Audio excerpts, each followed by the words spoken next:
Bismillahirrahmanirrahim. Assalamualaikum warahmatullahi wabarakatuh.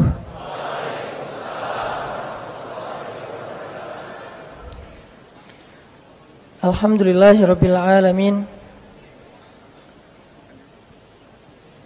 Alhamdulillahilladzi arsala rasulahu bil huda wa dinil haq liyuzhirahu 'alad dini kullih wa kafa billahi syahida.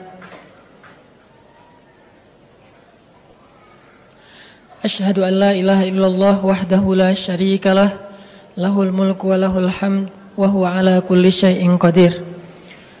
Wa asyhadu anna Muhammadan abduhu wa rasuluhu la nabiyya ba'dah. Radina billahi rabba wa bi Muhammadin nabiyya wa bil islami dina. Rabbi syrah li sadri wa yassir li amri wahlul 'uqdatan min lisani yafqahu qawli. Allahumma salli wa sallim wa barik ala sayyidina wa habibina wa maulana Muhammadin wa ala alihi wa sahbihi ajma'in. Allah Subhanahu wa taala berfirman di dalam Al-Qur'an surat Al-Baqarah ayat 185. A'udzu billahi minasy syaithanir rajim. Bismillahirrahmanirrahim. Syahru Ramadan alladzi unzila fihi al-Qur'an. Syahru Ramadan alladzi unzila fihi al-Qur'an. Hudan lin-nasi wa bayyinatin minal huda wal furqan.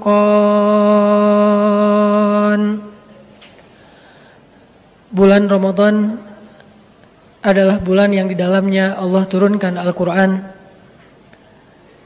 sebagai petunjuk bagi manusia dan juga penjelas terhadap petunjuk-petunjuk itu, dan juga sebagai pembeda yang hak dan yang batil.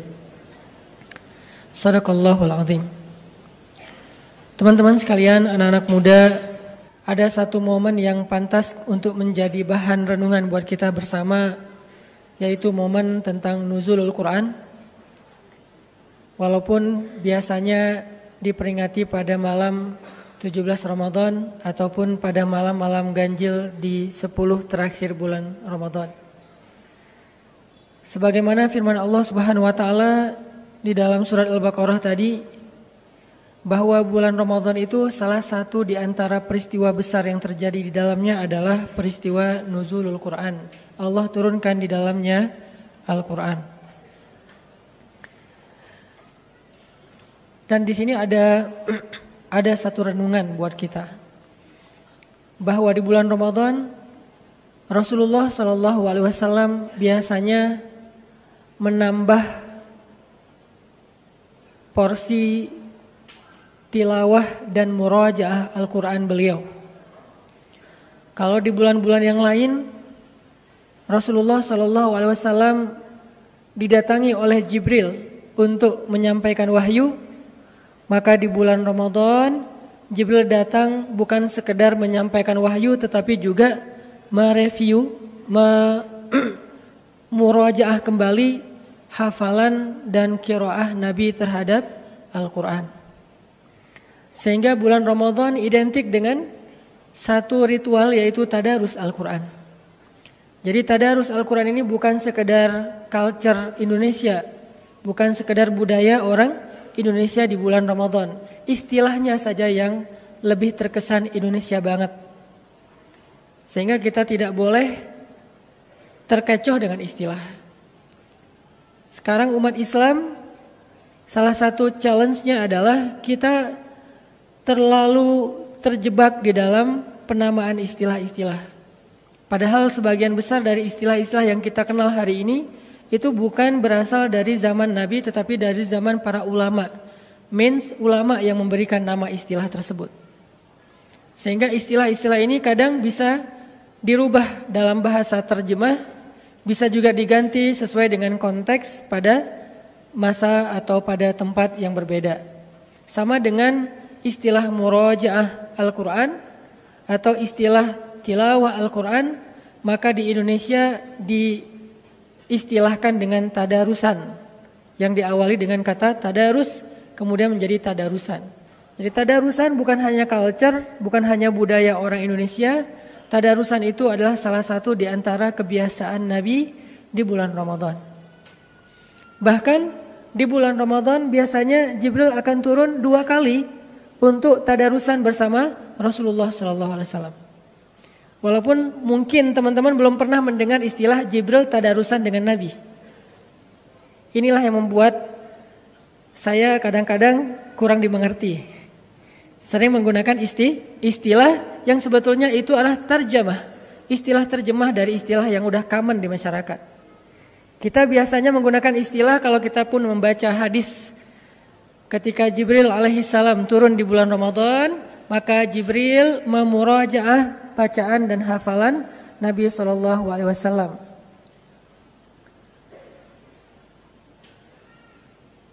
Salah satu ayat Jibril memurajaah hafalan Nabi atau bacaan Nabi di dalam Al-Quran itu ada di surat Al-Qiyamah. La tuharrik bihi lisanaka lita'jala bihi. Inna alaina jam'ahu wa qur'anah. Fa idza qara'nahu fattabi' qur'anah. Summa inna alaina bayanah. Ini salah satu paragraf kecil tentang kondisi tadarusannya Jibril dengan Rasulullah SAW. Nah, istilah murajaah itu kemudian saya coba sinkronkan dengan istilah-istilah yang lebih populer di Indonesia, yaitu adalah istilah tadarusan. Jadi bisa dikatakan bahwa salah satu di antara kebiasaan Nabi SAW di bulan Ramadan adalah tadarusan. Cuman tadarusannya Nabi bukan dengan hanya manusia, tapi juga Nabi tadarusannya dengan Jibril alaihissalam. Jadi tadarusan dari kata dars artinya belajar, mempelajari, memahami. Sebagaimana ayatnya, fa idza qara'nahu fattabi' qur'anah summa inna alaina bayanah. Kalau kami sudah bacakan, maka ikutilah bacaan itu. Jadi Jibril baca, Rasulullah mengikuti. Jibril membaca, Rasulullah mengikuti. Setelah selesai beberapa ayat, maka Jibril menjelaskan.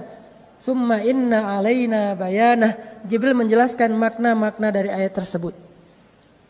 Berarti culture tadarusan adalah salah satu di antara culture yang nyunnah. Hanya beda istilah. Jadi untuk dikenal atau untuk dilihat bahwa ini sesuatu yang sunnah atau tidak, kita tidak boleh hanya melihat dari istilahnya, tapi coba perhatikan prakteknya. Ada beberapa istilah yang di kita itu kadang-kadang dianggap aneh dan bid'ah. Padahal kadang istilah itu justru ada di dalam Al-Quran. Contohnya istilah atau sebuah ritual istighosah. Ada sebagian orang atau kaum muslimin yang menganggap istighosah ini bid'ah. Padahal istighosah adalah istilah yang jelas-jelas diksinya disebutkan di dalam Al-Quran. Di surat Al-Anfal, il tastaghithuna rabbakum fastajaba lakum. Ketika kalian beristighosah kepada Rabb kalian. Ada kata istighosah dalam bahasa, dalam bentuk kalimat kata kerja verb, yaitu tastaghithun. Berarti istighosah bukan bid'ah. Istighosah itu bukan hanya sunnah Nabi, tetapi juga ajaran yang disebutkan di dalam Al-Quran dan kemudian diperjelas di dalam As-Sunnah.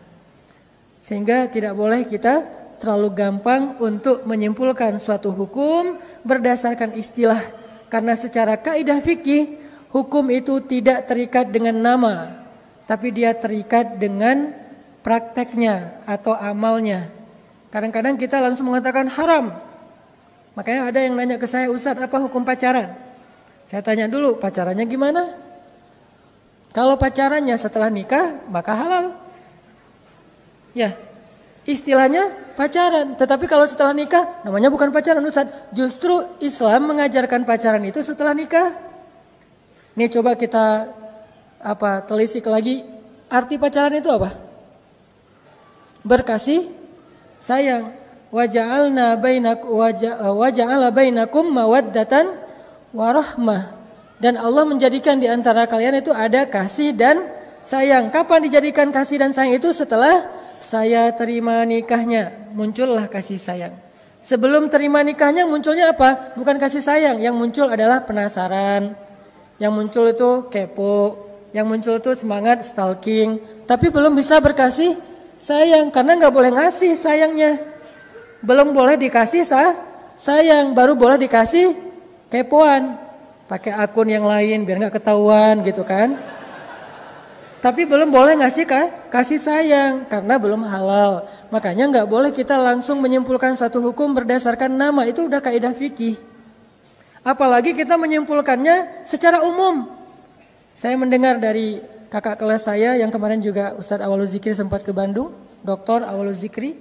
Beliau adalah doktor di bidang fikih perbandingan mazhab di Al-Azhar.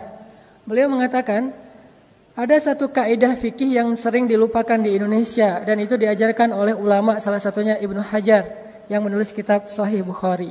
Kaidahnya apa? Itlaqul jawab fi amrit tafsil khata.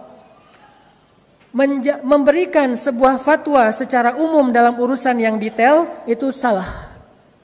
Enggak boleh. Jadi kalau ada yang nanya ke kita misalnya gini, Ustadz, apa hukum menjual kulit hewan kurban?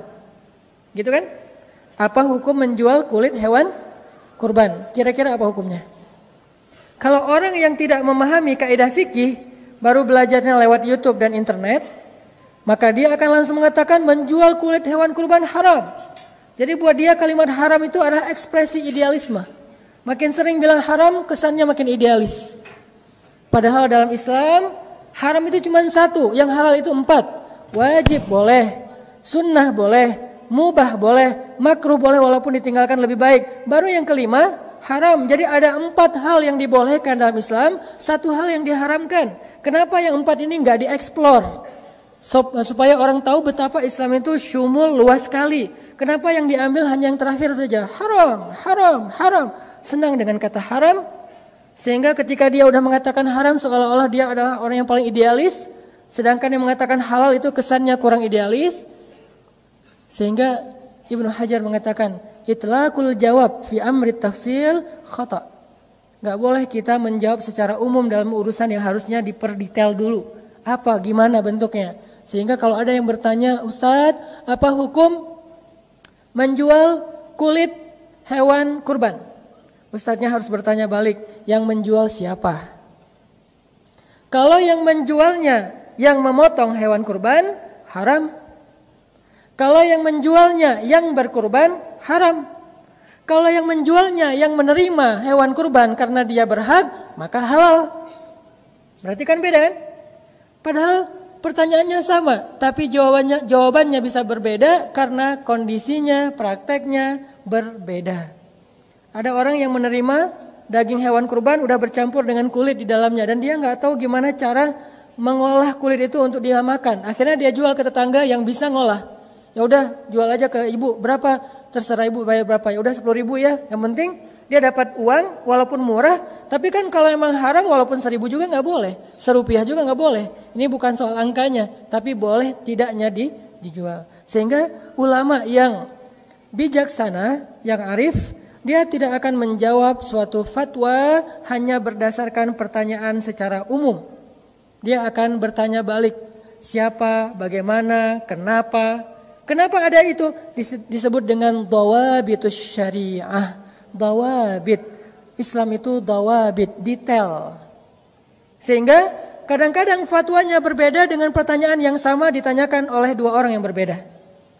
Pertanyaannya sama, yang nanyanya beda, maka fatwanya berbeda. Bukan hanya karena kondisinya, mungkin karena alasannya juga berbeda. Ada orang yang misalnya, Ustadz, saya pengen nikah, hukumnya apa? Nikah wajib. Datang yang kedua, Ustadz saya pengen nikah, hukumnya apa? Nikah sunnah. Ustadz saya pengen nikah, hukumnya apa? Nikah makruh. Datang lagi yang keempat, Ustadz saya pengen nikah, hukumnya apa? Haram. Kenapa 4 orang beda hukum? Karena alasannya berbeda. Yang pertama alasannya, dia kalau nggak menikah maka dia akan berzina, sehingga nikah bagi dia menjadi wajib. Yang kedua, dikatakan sunnah karena dia sudah mampu, tapi dia tidak akan berzina kalaupun tidak menikah, maka bagi dia sangat dianjurkan, sunnah muakkadah.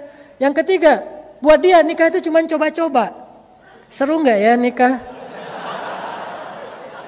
Akhirnya nikah bagi dia menjadi makruh. Yang ketiga, nikah hanya untuk mempermainkan orang lain. Dan dia udah berniat nanti setelah dia mencicipinya, dalam tanda petik dia akan ceraikan. Maka nikah bagi dia haram.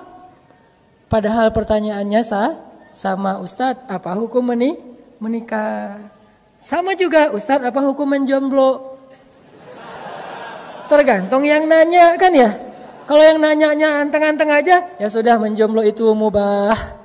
Boleh-boleh saja. Ada yang mengatakan, ya sudah menjomblo itu adalah sunnah. Lebih baik dia menjomblo daripada dia menikah. Karena dia kalau nikah malah ngerepotin orang. Soalnya dia belum siap, dia juga belum bijak, dia belum belajar agama. Malah nanti akan merusak agama perempuan yang dia nikahi. Ada juga yang menjomblo itu wajib. Kamu harus jomblo, kamu gak boleh nikah. Ini saya belum nemuin kenapa dia jadi wajib. Yang jelas hukum itu tidak tergantung dengan pertanyaan ataupun istilah, tapi tergantung dengan dawabitus syariah, alasan-alasan. Karena hukum itu punya maksud, dikenal dengan maqasidus syariah. Syariat itu ada maksudnya. Ada orang yang gak mau tahu, gak usah tanya maksudnya, yang penting kalau udah halal-halal aja, yang haram-haram aja. Gak kayak gitu Islam. Islam ini agama orang-orang yang cerdas. Dia ada maqasid, ada dawabit. Ini jarang-jarang saya ceramah kayak gini-gini ya, sosok gaya gitu. Sebetulnya dulu sebelum ada pemuda hijrah kan ceramah saya kayak gitu. Ceramah saya itu tentang sejarah para rijal, para tokoh-tokoh Islam. Kalau teman-teman pengen dengar ceramah saya yang versi bold, coba datang ke Masjid Al-Latif di Tarbiyah. Itu tuh judulnya aja Tasawur Haraki, persepsi pergerakan. Kemudian Ar-Rijal wan Nisa anzal fihimul Quran. Tokoh-tokoh yang turun Al-Quran karena mereka. Nah itu tuh pembahasan di Tarbiyah. Tapi kalau di acara nongkrong bareng UHA, namanya juga nongkrong. Kalau dibahas nongkrong, terus judulnya haramnya apa gitu kan, orang langsung aduh sian mau nongkrong tapi ditakut-takutin. Neraka jahanam terbagi kepada misalnya kan agak gimana gitu kan. Makanya kata Nabi kepada para da'i ketika Nabi mengutus Mu'az bin Jabal, apa nasihat Nabi kepada Mu'az bin Jabal sebelum diutus ke Yaman? Kata Nabi, yassir wala tu'assir, mudahkan jangan persulit. Itu tuh bukan doa, tapi itu nasihat Nabi kepada Mu'az. Wahai Mu'az, mudahkan urusan orang untuk masuk kepada Islam. Jangan persulit, jangan idealis. Jangan perfeksionis, idealis boleh, jangan perfeksionis. Arti perfeksionis, kalau belum sempurna nggak boleh masuk Islam. Padahal orang masuk Islam itu untuk menyempurnakan diri. Kalau dia udah sempurna, maka dia nggak perlu bertanya, perlu nggak saya masuk Islam? Pasti dia udah paham kebenaran Islam. Jadi karena dia belum sempurnalah, dia belajar pelan-pelan sehingga masuk Islam dulu supaya dia bisa belajar. Ada orang yang nanya, ya Syekh, saya pengen masuk Islam, tapi saya nggak bisa meninggalkan khamar, boleh nggak? Boleh, bukan boleh khamar, boleh masuk Islam. Nanti setelah dia masuk Islam, dia diajarkan tentang masalah khamar. Kan ada tuh di zaman Umar ibn Khattab, seorang laki-laki yang ahli jihad, tapi gak pernah bisa meninggalkan khamar. Dia mujahid, tapi dia gak bisa ninggalin khamar. Dan ini jangan dicontoh ya. Oh ternyata ada sahabat yang senang minum, tapi senang jihad. Wah ini kayaknya cocok nih buat gua nih. Tar dulu. Kan dia lagi berproses. Yang udah di masjid jangan keluar lagi. Yang di luar masjid pelan-pelan diajak ke dalam. Yang udah di masjid jangan niru yang di luar. Wah kayaknya lebih seru di luar daripada di dalam. Saya nyesel terlalu cepat masuk. Mending di belakang di luar aja lama-lama. Nanti juga masuk sendiri. Jangan. Yang udah di sini kan was-sabiqun as-sabiqun. As-sabiqun al-awwalun. Kan selalu ada kaidah itu kan. Siapa yang lebih dulu masuk Islam. Siapa yang lebih dulu berhijrah. Siapa yang lebih dulu dalam kebaikan. Maka was-sabiquna fid dunya fahumus sabiquna fil akhirah, itu ayatnya. Was-sabiquna sabiqun, dua kali kata sabiqun. Yang satu di dunia, yang satu di akhirat. Cuman Allah enggak membuat detail, itulah bahasa Al-Qur'an yang umum. Was-sabiquna sabiqun. Artinya apa? Yang duluan dan duluan, gitu kan? Maksudnya was-sabiquna fid dunya fahumus sabiquna fil akhirah. Orang yang di dunia duluan dalam kebaikan, nanti dia di akhirat duluan ke surga. Jadi yang udah hijrah jangan nyesel. Aduh nyesel, udah terlalu awal hijrah jadi udah gak bisa seru-seruan. Siapa bilang setelah hijrah gak bisa seru-seruan? Jadi balik lagi kepada yang tadi, salah satu hobi dan kebiasaan Nabi SAW di bulan Ramadan adalah tadarusan. Tadarusannya bersama Jibril alaihissalam. Sehingga di bulan Ramadan ini kita coba untuk belajar kembali tentang kebiasaan Nabi dalam tadarusan.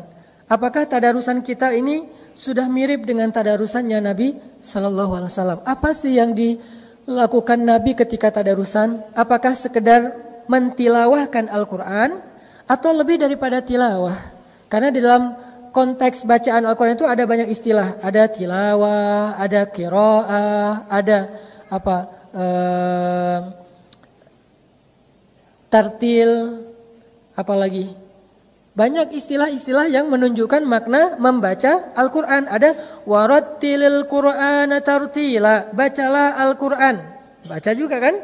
Faqra'u ma tayassara minal Qur'an, bacalah Al-Quran. Baca juga. Ada lagi watlu ma uwahya ilaika, bacakan apa yang diwahyukan kepadamu. Baca juga.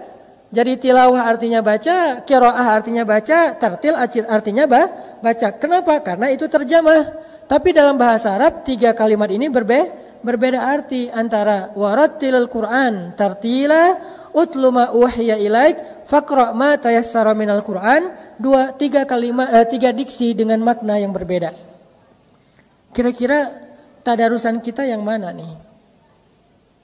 Karena jangan-jangan kita tartil pun enggak. Kalau tartil, warattilil Qur'ana tartila, itu artinya bacalah Al-Quran perlahan-lahan, lebih kepada beatnya. Kok beat sih Ustadz? Ya udah tempo lah. Sama aja sih padahal ya. Cuma orang mungkin agak-agak gimana gitu. Saya lagi agak-agak kagok nih mau ngomong bisa dibully deh ya. Jadi beatnya itu, jadi warattil Quran tartila itu masalah beat. Seberapa cepat bacaan kita. Nah, ajaran Al-Quran kita tuh disuruh baca Quran itu perlahan-lahan. Warattil Qur'ana tartila. Gimana dengan yang baca Qurannya cepat Ustaz? Ghairil maghdubi alaihim waladdallin. Amin. Nah, ini gimana nih? Ini tartil nggak sih gitu kan? Menurut saya, ini menurut saya ya. Tolong bagian ini jangan di crop ya.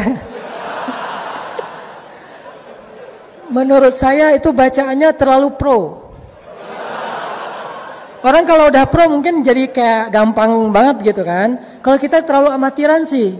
Makanya itu baca Quran itu pelan-pelan soalnya masih amatiran. Kalau mereka kan udah pro, bacanya cepet-cepet. Waladhdallin, terus makmumnya juga pro, aminnya. Amin. Wes. Kan pro banget kan? Kalau kita kan amatiran. Jadi amin kita tuh amin. Kok pelan banget sih? Ya gue baru belajar. Makanya ada teman saya dulu tuh pas kita lagi belajar pedal di Batu Karas, lagi belajar kayak surfingan lah. Itu tuh kita pas waktunya sholat asar kan mendarat dulu tuh, taruh papan, kita wudhu. Kita lagi wudhu, ada teman kita udah selesai sholat. Padahal mulai wudhunya bareng. Kita belum selesai wudhu, dia udah selesai sholat. Ditanya sama temennya, lu kok cepet banget sholatnya?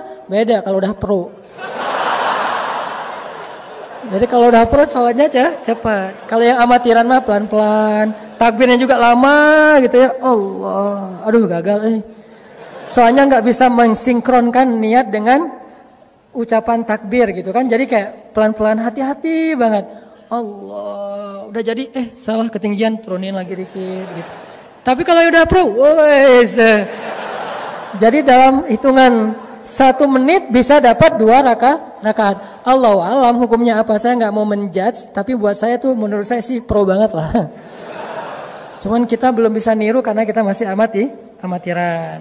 Jadi warattilil Qur'ana tartila, bacalah Al-Qur'an dengan tartil itu artinya bacalah Al-Qur'an secara perlahan-lahan. Sehingga ketika Nabi mencoba untuk mempercepat beat bacaan beliau, turun ayat la tuharrik lisanaka lita'jala bih. Janganlah kamu gerakkan lisanmu lita'jil. Lita'jil itu apa arti ta'jil? Pasti ngerti banget lah arti ta'jil ya. Apa ta'jil? Ta'jil itu artinya menyegerakan. biasanya diidentikan dengan iftar. Apa arti iftar? Berbuka puasa. Makanya berbuka puasa itu dianjurkan untuk takjil. Maaf, bukan takjil, takjil. Kalau takjil malah mengakhirkan. Kalau takjil malah mendahulu. Jadi beda ain sama hamzah itu beda arti. Sama kayak kita beda harokat antara jamal dengan jamal itu beda arti. Kalau kita bilang jamal itu artinya keren. Kalau kita bilang jamal itu artinya onta. Jadi kalau kita bilang jamal, jamal onta keren. Makanya manggil orang yang namanya Pak Jamal tuh hati-hati. Jangan Pak Jamal, Pak Onta. Jangan Pak Jamal, manggilnya Pak Jamal. Kok panjang sih? Biar benar, Bapak keren. Enggak, nama saya Jamal. Jadi Bapak Onta. Jadi beda harokat, beda arti. Sama dengan ta'jil dengan takjil. Ustaz kok Arab-Arab banget sih malam ini? Ya sedikit. Jadi ta'jil artinya menyegerakan. Sehingga salah satu di antara kebaikan puasa itu adalah menyegerakan berbuka. Tapi arti menyegerakan tetap aja nunggu azan. Bukan menyegerakan, azan juga belum. Udah, kan ta'jil Ustaz. Tetap aja nunggu azan. Nah, la tuharrik bihi lisanak lita'jala bih. Janganlah kamu menggerakkan lisanmu untuk mempercepat bacaan. Jadi bacanya pelan-pelan. Bismillahirrahmanirrahim. Alhamdulillahi rabbil alamin. Arrahmanirrahim. Maliki yaumiddin. Lebih cepat lagi. Iyyaka na'budu wa iyyaka nasta'in. Ihdinas siratal mustaqim. Siratal ladzina an'amta 'alaihim ghairil maghdubi 'alaihim waladdallin. Itu udah paling cepat. Lebih cepat lagi. Alif lam mim dzalikal qur'an. Amin. Aduh, saya juga gak ngerti gimana cara bacanya. Itu tuh saya tuh kan kita udah pada hafal Al-Fatihah lah ya dari sejak kecil kan. Tapi kayaknya nggak kebayang gimana cara baca Al-Fatihah dengan kecepatan flash kayak gitu kan. Itu tuh luar biasa. Saya juga salut lah pokoknya. Karena saya nggak bisa. Nah, ada seorang sahabat namanya Abdullah ibnu Mas'ud. Tapi harus paham orangnya ya. Karena kalau beda orangnya tadi beda hukum. Kebenaran ini Abdullah ibnu Mas'ud. Siapa dia? Dia adalah sahabat yang dititipkan oleh Nabi Al-Quran. Dititipkan oleh Nabi Al-Quran. Dia salah satu periwayat Al-Quran, Abdullah bin Mas'ud, yang bisa menghafal Quran 1 juz sekali dengar. Jadi Nabi baca Al-Quran 1 juz, dia dengerin aja. Beres Nabi baca, ya Rasulullah saya udah hafal. Itu Abdullah bin Mas'ud. Lalu Nabi mengatakan, coba baca Abdullah. Dibaca oleh Abdullah dengan hafalan, nggak ada satu huruf pun yang salah 1 juz itu. Inilah Abdullah bin Mas'ud, kecerdasannya di atas rata-rata. Kan saya pernah cerita, surat Al-Quran yang paling panjang turun sekaligus surat apa? Al-Quran, surat yang paling panjang yang turun sekaligus surat apa? Kalau Al-Baqarah panjang, tapi dia turunnya dicicil. Surat yang paling panjang turunnya sekaligus di Al-Quran, surat Al-An'am. 1 juz lebih 1 lembar. 11 lembar lebih. 11 lembar setengah lebih tepatnya. Nah, 1 juz lebih 1 lembar, artinya 11 lembar, itu turun dari Jibril kepada Rasul, dibaca oleh Jibril sekali, Nabi langsung hafal. Keren ya? Jadi kalau ada yang mengatakan bahwa Nabi itu enggak pintar, ini salah satu bukti kepintaran Rasulullah SAW. Terus kalau pintar kok enggak bisa baca tulis? Karena jumhur ulama sejarah bersepakat bahwa Nabi enggak bisa baca tulis. Jadi ummi di situ benar-benar enggak bisa baca tulis. Apa buktinya Nabi enggak bisa baca tulis? Ketika terjadi perjanjian Hudaybiyah, poin-poin dari perjanjian itu banyak yang ternyata agak menurut para sahabat harus diganti. Nabi nanya kepada para sahabat, menurut orang Quraisy harus digantikan. Poinnya pertama kalimat Bismillahirrahmanirrahim. Ini adalah perjanjian antara Muhammadun Rasulullah dengan Suhail dari perwakilan Quraisy. Kata Suhail, Muhammad, kalau kami percaya Allah itu Ar-Rahman dan Ar-Rahim, ngapain kita capek-capek bikin perjanjian? Ya udah aja kita bareng. Terus maunya kamu gimana? Hapus, gak boleh pakai Ar-Rahman Ar-Rahim, cukup Bismillah aja. Kok cuma Bismillah? Karena orang Arab Quraisy juga meyakini Allah sebagai Tuhan, tapi gak punya sifat. Makanya ada anak di masa jahiliyah namanya Abdullah, yaitu ayahanda Rasulullah. Kok dinamain Abdullah padahal mereka musyrikun Karena mereka meyakini Allah itu sebagai Tuhan, cuman tidak punya sifat. Sifatnya diberikan kepada berhala. Ada berhala cinta, cinta lagi. Ada berhala perang lah ya, berhala perang, berhala dagang, berhala apa. Allah itu cuman simbol Tuhan doang, tapi nggak punya sifat. Makanya kalau kami percaya Allah itu Rahman dan Rahim, ngapain kita bikin perjanjian? Udah aja kita bareng. Terus maunya gimana? Hapus Ar-Rahman Ar-Rahim, tinggal Bismillah. Juru tulisnya siapa? Ali bin Abi Thalib, karena dia bisa baca tulis. Nabi nanya, ya Ali, mana kalimat Ar-Rahman Ar-Rahim? Karena Nabi tidak bisa membaca. Mana kalimat Ar-Rahman Ar-Rahim? Ali menunjukkan, yang ini ya Rasul. Kata Rasulullah, hapus. Kata Ali, saya nggak berani ya Rasul. Mana berani dia menghapus Ar-Rahman Ar-Rahim? Nanti dia takut kepada Allah. Kata Rasul, ambil kain yang basah, dibasahin dengan air, Nabi sendiri yang menghapus Ar-Rahman Ar-Rahim, tinggal Bismillah. Terus kalimat berikutnya, kata Suhail, Muhammad, kalau kami percaya kamu adalah Rasulullah, ngapain kita capek-capek bikin perjanjian? Terus maunya gimana? Gak pakai kalimat Rasulullah, udah aja Muhammad ibnu Abdillah dengan Suhail bin siapa gitu. Jadi gak pakai embel-embel Rasulullah, hapus kalimat Rasulullah. Ali, mana kalimatnya? Ini ya Rasul, hapus. Saya nggak berani menghapus kalimat karena sesungguhnya engkau Rasulullah. Kata Rasul, mana kain basah? Nabi sendiri yang menghapusnya. Ini menjadi bukti bahwa Rasulullah emang nggak bisa baca tulis. Tapi apakah itu indikasi bahwa Rasulullah nggak pintar? Enggak, karena kita harus memahami sejarah secara konteks sejarah.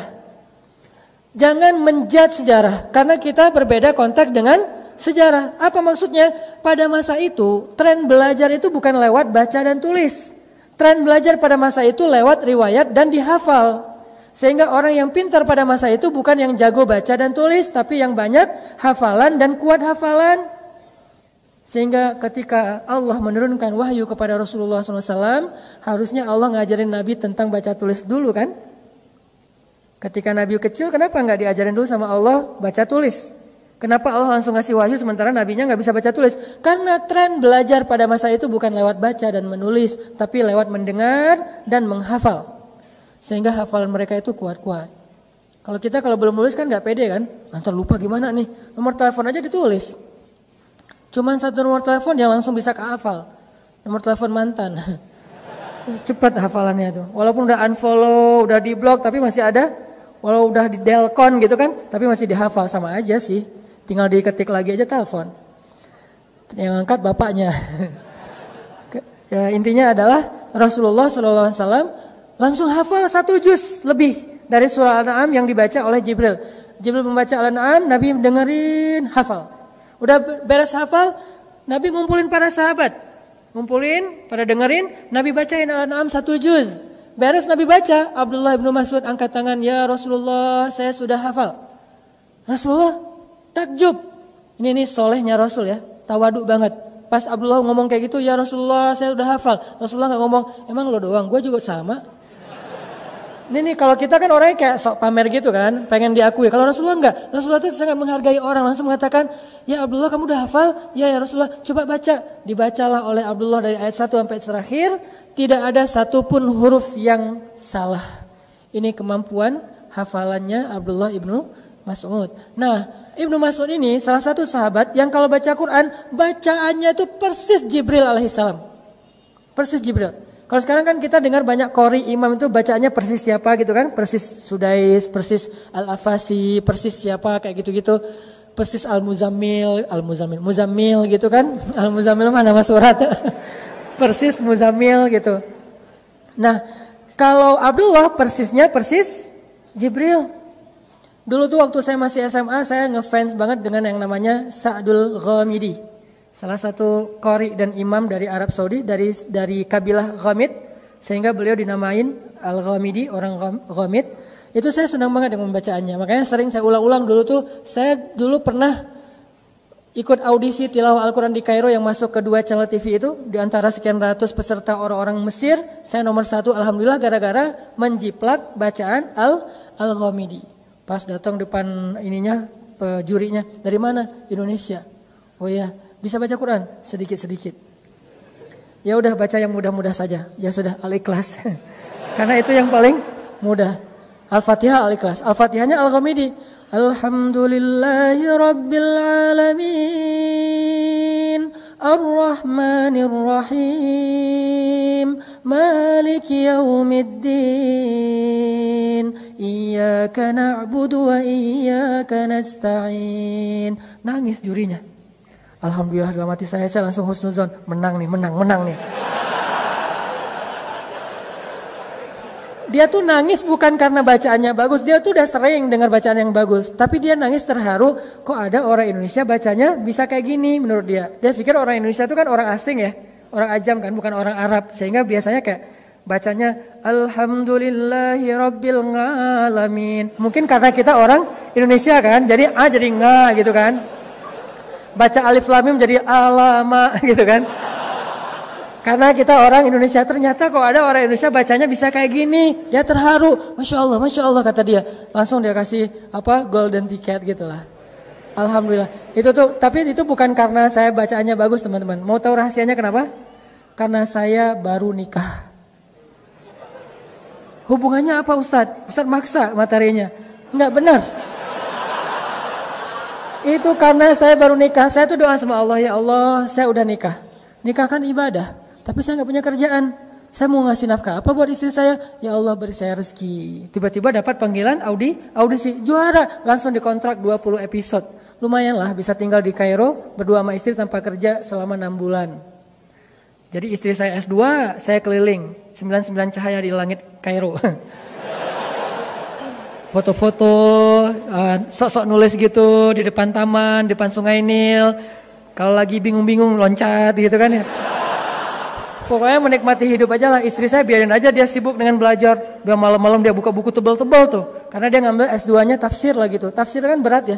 Salah satu mata kuliah yang cukup berat tuh tafsir. Karena Al-Quran satu huruf aja kalau dibedah tuh panjang banget. Udah baca, saya lagi ngedit-ngedit foto gitu. Wah ini seru nih di sebelah sini nih. Jadi kita kayak beda passion banget lah. Alhamdulillah 6 bulan bertahan. Itu rezeki. Tapi bukan itu yang mau dibahas. Abdullah bin Mas'ud bacanya seperti Jibril. Dan suatu saat Abdullah bin Mas'ud bilang gini ke Rasulullah. Ya Rasulullah, saya itu bisa mengkhatamkan Al-Quran sehari 1 kali. Kata Nabi, ya Abdullah, jangan. Kalau gitu 2 hari 1 kali khatam. Kata Rasulullah, jangan. Kalau gitu 3 hari 1 kali khatam. Ya udah segitu. Tapi kalau bisa jangan lebih dari itu. Maksudnya apa? Kok bisa 1 hari sekali pengen khatam Al-Quran? Rasulullah larang. Karena kalau sampai kurang dari 3 hari khatam, berarti dia tidak qiraah. Soalnya dia baru murojaah nggak akan faham. Terlalu cepat. Ini mirip dengan cerita seorang anak muda di zaman Nabi itu yang sholatnya cepat banget kan? Yang tadi pro banget. Sehingga kata Nabi, sholat lagi kamu belum sholat. Terus dia sholat lagi, cepat lagi, sholat lagi kamu belum sholat. Sama, jangan baca Quran khatam kurang dari 3 hari. Karena kalau kurang dari 3 hari berarti bacaannya tidak sempat ditadabbur. Gimana dengan para hafiz Quran Ustadz? Itu beda karena mereka murojaah. Saya punya seorang guru anggota dewan di Jakarta. Beliau murojaah Al-Quran sehari itu 10 juz. Sehari 10 juz. Padahal anggota dewan loh, bukan nganggur. Yang kesibukannya luar biasa tapi bisa murojaah Al-Quran sehari 10 juz. Jadi 3 hari beliau khatam, 3 hari khatam. Kalau kita 3 hari gak khatam-khatam gitu ya, 1 juz juga ya. Kalau beliau 30 juz 3 hari khatam. Itu khusus buat para hufaz.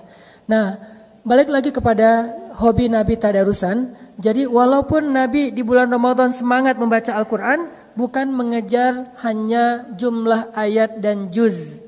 Tetapi kata Jibril, kata Allah, waratil Qur'ana tartila la tuharrik bihi lisanaka lita'jala bih. Nabi juga mencoba untuk memahami ayatnya. Sehingga saya mau mengajak teman-teman semuanya dalam hubungan kita dengan Al-Quran, coba bikin 2 target sekarang. 1 target khatam, mungkin sehari 1 juz, sehari setengah juz kalau di luar Ramadan, sehingga 2 bulan sekali khatam. Kalau di Ramadan 1 juz, supaya akhir Ramadan kita bisa doa khatam Al-Quran di akhir Ramadan. Itu target khatam. Bikin lagi 1 target faham. Target faham dan amal. Nah, kalau targetnya faham dan mengamalkan, itu bisa jadi sebulan 1 ayat. Bisa jadi sebulan cuman 1 ayat. Karena ada contoh, dulu Umar bin Khattab mengkhatamkan surat Al-Baqarah itu 12 tahun. mengkhatamkan surat Al-Baqarah 12 tahun. Khatam yang kayak gimana maksudnya Ustaz? Kalau tilawah pasti cepat banget. Umar kan semangat baca Al-Quran. Kenapa bisa 12 tahun? Bukan tilawah, tapi qiraah. Bedanya, kalau tilawah hanya membaca hurufnya dan tetap berpahala pastinya karena satu huruf 10 kebaikan. Tapi kalau qiraah, dia mencoba untuk memahami, mentadaburi, mengamalkan. Mulai dari mentadaburi sampai mengamalkan. Sehingga setelah 12 tahun, maka tidak ada lagi satu pun ayat di dalam surat Al-Baqarah yang belum diamalkan oleh Umar bin Khattab. Jadi untuk mengamalkan Al-Baqarah butuh waktu 12 tahun. Sehingga kalau kita baca di surat Al-Baqarah ayat mana aja, itu pasti sudah pernah diamalin sama Umar bin Khattab. Sekarang kita selain udah khatam Al-Quran beberapa kali, kira-kira udah sampai di mana qiraah Al-Quran kita? Kalau tilawah kita mungkin udah berulang kali ya. Udah tawaf berkali-kali nih tilawah, tapi qiraah kita udah sampai di mana? Dimulai dari Al-Fatihah, kemudian Al-Baqarah, atau mungkin enggak berurutan, tapi tematik sesuai dengan masalah. Kalau lagi misalnya masalah pekerjaan, nanti ada ayat-ayat tentang pekerjaan di surat Al-Jumu'ah ada, masalah jam kerja ada di surat Al-Baqarah juga, masalah riba, transaksi, akad, utang, piutang, apalagi saksi segala macam. Nah, udah berapa ayat yang kita tadabbur dan amalkan dari Al-Quran? Inilah yang akan menentukan kita itu ahlul Quran atau bukan. Kalau tilawah Al-Quran saja, maka kita berada di ring 3 dari antara dalam hubungan kita dengan Al-Quran. Termasuk orang ring 3 dengan Al-Quran, bukan ring 1. Kalau cuman tilawah. Kalau sudah menghafal, memahami, udah ring 2. Kalau udah mengamalkan, itu orang yang ring 1-nya Al-Quran, akrab banget sama Al-Quran. Dan itu disebut dengan ahlul Quran. Dan ahlul Quran disebut juga dengan ahlullahi wa khassatuh, keluarga Allah dan orang-orang yang istimewa di sisi Allah. Orang ring 1 inilah yang nanti di padang mahsyar ketika bangkit dijemput sama geng malaikat. Namanya geng malaikat Safaroh. Jadi ada grup malaikat, nama grupnya itu Safaroh. Apa malaikat Safaroh? Safaroh itu safir. Safir itu artinya duta, ambasador. Ternyata malaikat juga punya duta-duta yang keren-keren, yang ganteng-ganteng, yang sempurna, yang bijaksana, yang karismatik. Sehingga mereka disebutkan di surat Abasa dengan kalimat Safaroh kiramim bararah. Malaikat duta yang mulia lagi baik. Siapa mereka? Mereka adalah ahlul Quran dari golongan malaikat. Cahayanya luar biasa. Dan ahlul Quran di golongan manusia adalah orang yang mengamalkan Al-Quran. Semakin banyak amalannya, semakin dekat dia dengan Al-Quran. Ada orang yang tidak hafal 30 juz. Ada 2 orang. Yang satu hafal 30 juz dan mengamalkan 1 juz. Yang satu lagi hafal 1 juz, mengamalkan 3 juz. Maka orang yang paling dekat dengan Al-Quran di antara mereka adalah orang yang mengamalkan. Walaupun pahala menghafal Al-Quran itu gede banget, jangan remehin. Siapa yang hafiz Al-Quran, maka nanti Allah akan berikan kepada dia tiket untuk bisa menyelamatkan 10 orang yang dia cintai masuk ke dalam surga kan. Tapi ada lagi keistimewaan yang diberikan kepada orang yang mengamalkan Al-Quran. Orang yang dekat dengan Al-Quran, khassatuh. Orang yang istimewa di sisi Allah. Gimana caranya? Coba kita tanya, berapa ayat sih dari Al-Quran yang udah kita amalkan? Coba hitung deh. Bahkan kalau di Al-Baqarah, gak ada satu ayat pun yang gak bisa diamalkan. Mulai dari Alif Lam Mim, itu udah bisa diamalkan. Mulai dari Alif Lam Mim. Atau minimal kayak, sekarang lagi Ramadan nih. Surat ayat apa yang paling populer di bulan Ramadan? Al-Baqarah 183. Udahkah kita mengamalkan 183 secara teks demi teks? Contoh, ya ayyuhalladzina amanu. Kira-kira apa amalan dari kalimat ini? Ini belum satu ayat ya, baru satu penggalan ayat. Ya ayyuhalladzina amanu. Amalnya apa? Wahai orang-orang yang beriman. Terus? Nah, jarang kan dibahas? Ternyata ada satu sunnah Nabi tentang bagaimana cara kita mengamalkan Al-Quran ketika kita membaca Al-Quran. Salah satu yang paling ringan nih, saya ajarin yang ringan-ringan aja dulu. Ya ayyuhalladzina amanu itu namanya panggilan, nida. Kalau Allah lagi manggil kita, maka ada sunnah dari Nabi untuk kita tajawub. Tajawub itu dari kata jawab. Jawab itu dari bahasa Indonesia jawab. Bahasa Arabnya jawab, bahasa Indonesianya jawab. Sehingga yang menjawab atau selalu menjawab panggilan namanya tajawub. Itu sunnah Nabi. Sehingga Aisyah radhiyallahu anha mengatakan, Nabi itu kalau lagi sholat tahajud sendiri, beliau membaca Al-Quran. Ketika beliau mengawali bacaan, beliau mengawalinya dengan ta'awuz. Karena kalau kamu baca Quran maka fasta'iz billah. Lalu beliau melanjutkan dengan basmalah. Lalu ketika beliau membaca ayat-ayat kebesaran Allah, maka Nabi memuji Allah. Ketika membaca ayat-ayat surga, Nabi berdoa. Ketika membaca ayat-ayat neraka, Nabi berta'awuz. Ketika membaca tentang panggilan, Nabi bertajawub. Ini menunjukkan bahwa tajawub salah satu sunnah Nabi dan tutorial cara mengamalkan Al-Quran paling sederhana. Tajawubnya gimana Ustadz? Kalau Allah panggil kita, ya ayyuhalladzi. Kalau ada panggilan ya ayyuha di Al-Quran itu namanya nida, panggilan. Tapi enggak semuanya bisa tajawub. Kalau dipanggilnya ya ayyuhalladzina amanu, maka kita mengatakan labbaika ya rabbi. Kita mengatakan labbaika ya rabbi. Wahai orang-orang yang beriman, aku penuhi panggilanmu ya Allah. Ada apa ya Allah? Kalau mau lebih akrab lagi, bilangnya gini, labbaika ya rabbi wa sa'daik. Itu lebih akrab lagi tuh. Kalau nggak hafal, apa sih tadi Ustaz? Udah labbaika ya rabbi aja. Jangan kebalik, labbaik Allahumma labbaik. Ini mah kayak terlalu menghayati umroh dan haji kan. Ini mirip sih, tapi beda. Jadi kalau Allah panggil ya ayyuhalladzina amanu labbaika ya rabbi wa sa'daik. Aku penuhi panggilanmu kepada engkau ya Allah dan aku bahagia memenuhinya. Ada apa ya Allah? Jadi seolah-olah kayak orang tua kita manggil, misalnya manggil kita gitu, Asep, gitu ya. Ya ma, gitu kan ya. Nah itu berarti dia tajawub. Kalau dipanggil berkali-kali nggak jawab, nggak sopan. Berarti mengamalkan ayat panggilan, kita katakan labbaik ya Rabbi.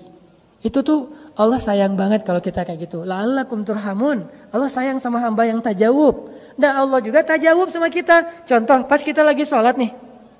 Kita baca Al-Fatihah kan. Alhamdulillahi Rabbil Alamin. Allah tajawub. Kata Allah, malaikat hambaku memuji aku. Ar-Rahmanir Rahim. Hambaku menyanjungku. Maliki yaumiddin. Hambaku mengagungkan aku. Iyyaka na'budu wa iyyaka nasta'in. Itu antara aku dengan hambaku loh ya. Jadi Allah tuh kayak chat gitu kan sama kita kan. Nah gimana cara kita chat dengan Allah ketika Allah berfirman. Ya ayyuhalladzina amanu. Nanti kalau dalam sholat dengerin imam baca itu. Maka ucapkan dengan pelan. Tapi jangan labbaik. Jangan. Itu ngasih kode. Maksudnya imam buruan atuh. Jadi labbaik ya Rabbi dalam hati kita atau dalam lisan labbaik ya Rabbi. Itu tuh pasti khusyuk sholatnya. Makanya kalau kita tahu beberapa trik kecil terhadap imam baca ya, jangan buru-buru jawabnya. Takutnya ya ayyuhal kafirun. Masa labbaik? Aku penuhi ya Allah. Emang kita kafir? Nah, dengerin dulu yang jelas. Kalau ya ayyuhalladzina amanu oke. Kalau munafikun jangan. Kalau kafirun jangan. Tapi kalau ya ayyuhan nas masih mending lah ya. Wahai manusia atau ya ibadi. Walaupun ada pembukaannya sih. Qul ya ibadiyalladzina asrafu ala anfusihim. Kita langsung labbaika ya Rabbi. Kita merasa sebagai pendosa. Dan Allah lagi manggil kita nih. Qul ya ibadi alladzina asrafu ala anfusihim labbaika ya Rabbi wa sa'daik. Allah panggil saya karena saya pendosa. Allah panggil saya, Allah pengen ngampunin dosa saya penuhi ya Allah, saya penuhi panggilan engkau. Kan gitu kan. Jadi kita tuh sibuk di dalam sholat, gak mikir yang lain-lain, gak sempat ngahulang karena kita lagi chat. Tapi coba kalau misalnya kita dengerin aja sambil berdirinya sebelah kaki gitu kan. Sesekali gerak ke sini, sekali gini. Udah kayak orang bumerang gitu. Gitu. Lama-lama jadi bumerang ya. Kalau kayak gitu nggak bakalan khusyuk. Biar khusyuk kita kayak apa namanya? Ya aktif gitu. Jadi respon. Allah ngomong apa kita respon. Allah ngomong apa kita respon. Emang kayak gitu sunnah Nabi. Sehingga kalau ya ayyuhalladzina labbaik ya Rabbi. Nah, biasanya setelah nida, setelah panggilan itu suka ada perintah. Atau suka ada larangan antara perintah atau larangan. Nah, jawabannya apa? Sami'na wa ata'na. Ngomong gitu aja dulu walaupun kita belum ngamalin. Karena itu akan mensugesti kita buat ngamalin. Misalnya Allah bilang, "Qul ya ibadiyalladzina asrafu ala anfusihim labbaika ya rabbi wa sa'daik. La taqnatu min rahmatillah. Sami'na wa ata'na." Gitu. Walaupun gak harus gitu-gitu sih. Maksudnya dalam hati gitu ya. Jadi kita kayak aktif banget gitu sama Allah lagi chat. Jadi gak ada yang bisa ganggu. Ya siap Allah, siap Allah. Atau siap. Itu mah di luar sholat lah ya. Jangan di dalam sholat. Ini menunjukkan kalau kita itu orangnya kayak seru gitu. Kan kalau kita chat sama teman, tektokan gitu. Kalau seru kan kita juga jadi kayak semangat kan. Allah jangan dicuekin. Allah ngomong panjang lebar kita diem aja. Pas sudah beres salat, tadi imam baca surat apa ya? Nggak ngerti lah gitu. Ada yang lebih parah. Saya pernah ngimamin di sebuah masjid di daerah pelosok ya, di sebuah pelosok, nggak tahu nggak usah disebut di mana. Salat taraweh bacanya di juz-juz yang di tengah, bukan Alhaakumut Takatsur atau Al-Asr. Saya bacanya Kaf Ha Ya Ain Shad, surat favorit saya, surat Maryam. Besoknya muncul gosip. Besok-besok jangan sholat bareng orang itu lagi. Kenapa? Qurannya meni beda. Ternyata kalau bukan At-Takatsur dikira bukan Quran. Jadi menurut mereka yang saya baca itu bukan Quran, saking mungkin awam ya, nggak ngerti. Nah, jadi kayak misalnya kalau kita dengan Allah itu akrab, dengan Allah itu chatnya tuh aktif, nanti begitu kita panggil Allah, ya Rabbi, Abdi, hal min dhihajah. Abdi, hal min taib, hambaku kenapa, ada apa, kamu butuh masalah, ada masalah, kamu pengen taubat, gitu Allah ke kita, gara-gara kita sering, ya ayyuhalladzina amanu, labbaika ya Rabbi, kita panggil, ya Rabbi, Abdi, kata Allah, karena kita udah sering tektokan nama Allah, itu cara paling sederhana ngamalin Al-Quran. Kutiba alaikumus shiyam, sami'na wa ata'na. Ya ayyuhalladzina amanu, la ta'kulur riba, sami'na wa ata'na. Ya ayyuhalladzina amanu, apapun kalimat setelah panggilan biasanya antara perintah dengan larangan. Tinggal kita bilang sami'na wa ata'na. Muncul ayat lagi yang kita kayak nebak-nebak. Makanya kalau nanti dengerin bacaan imam, coba perhatikan diksinya. Ada yang ke detect gak sama kita? Misalnya kedeteknya Jahannam, kan semua ngerti kan? Nggak ada yang nggak ngerti kan Jahannam? Kalau ada kalimat bukan apa Jahannam lah pokoknya. Atau kalau yang lebih seringnya bukan Jahannam, nar kan? Naruka jadi bahasa Indonesia, neraka, maksa. Jadi nar artinya neraka. Fattakun narallati waquduhan nasu wal hijarah. Kalau kita dengar kata nar, kita dengar kata jahannam, maka kita dalam hati mengatakan a'udzubillahi min dzalik atau Allahumma inni a'udzubika min azabi jahannam. Kalau kita hafal, kita boleh baca Allahumma inni a'udzubika min azabi jahannam. Kalau dengar kata jannatin, pasti kenal dong. Tajri min tahtihal anhar. Langsung bilang Allahumma inni as'alukal jannah. Allahumma inni as'aluka jannatal firdausal a'la. Ya Allah, beri saya surga firdaus yang paling tinggi. Gitu dalam kita bermuamalah dengan Al-Quran. Masih banyak sih yang perlu dibedah, tapi karena keterbatasan waktu kita, insya Allah istiqomahlah hadir dalam kajian-kajian kita, walaupun kita tidak secara serius membedah teks, tapi insya Allah konten kita itu tidak ada bedanya dengan teman-teman kita yang di kuliah atau yang di pesantren, cuman dengan bahasa yang lebih santai, tapi kontennya sama, substansinya sama insya Allah, sehingga kita bisa menambah iman dan memperbaiki amal. Allahumma inna nas'aluka ridhaka wal jannah wa na'udzubika min sakhatika wan nar. Allahumma ij'alil Qur'ana hujjatan lana la 'alaina. Allahumma nawwir qulubana bil Qur'an. Allahumma zid imanana bil Qur'an. Allahumma aslih a'malana bil Qur'an. Allahumma ahsin khuluqana bil Qur'an. Allahumma alif baina qulubina bil Qur'an. Allahumma shrah sudurana bil Qur'an. Allahumma ja'alil Qur'ana rabi'a qulubina wa nuran fi sudurina wa hudan وبيانا في حياتنا. ربنا آتنا في الدنيا حسنة وفي الآخرة حسنة وقنا عذاب النار.